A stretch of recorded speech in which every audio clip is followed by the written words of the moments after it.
Steal Brainrot has added a lot of features, and some of them you've definitely forgotten about. And today we're going to go over some of those features, and the last one you'll be very surprised by.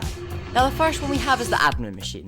This thing basically starts a random event and spawns a random item, and it's here whenever there's not an event on. And it was alright, but it had one really good thing it could do, and that's that it had a chance to spawn a secret lucky block every hour, which is quite OP, and when it comes back I definitely recommend taking advantage of it, as free secret lucky blocks are just great.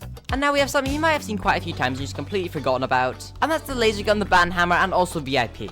If you're ever just scrolling in the shop, you'll see these, and they're just really expensive weapons, and they do cost an insane amount. And not that many people own them, and if you do own one of them, comment down below if they're actually any good. Because every time I've spoken to somebody who has it, they've always said it's actually not that good and probably not worth it. And because of that, they're just not talked about and completely forgotten about, which is quite sad because they have potential to be pretty cool items. And I do want to quickly say some of the things later in the video you probably haven't even heard of. But next we have something that's right over here, the leaderboards. Now there's probably some bum sweat 7-year-old who spends his life on Steal Brainrot, and he thinks about these leaderboards 24/7.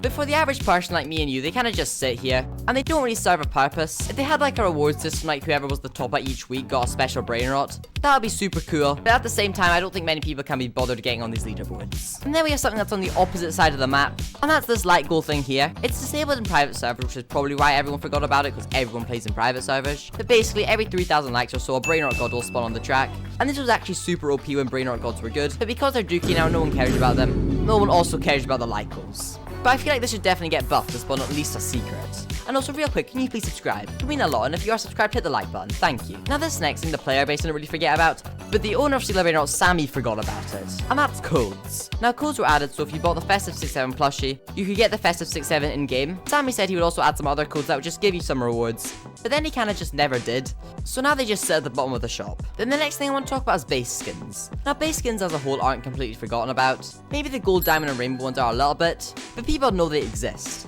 But what I'm talking about is the lava, galaxy, and candy base. To get these, you have to get 75% of each of their indexes, and the bases kind of just look bad. But what's cool about these is you can still get them. Yeah, if you get 75% of the candy Brainrots, you will get the candy base. And this also applies for the aquatic base, so if you're one Brainrot off getting the aquatic base and then it got removed, well, you can still get the aquatic base by getting that Brainrot. Same thing applies for the Halloween base, which is pretty cool. Anyway, shout out to my members, thanks for watching, goodbye!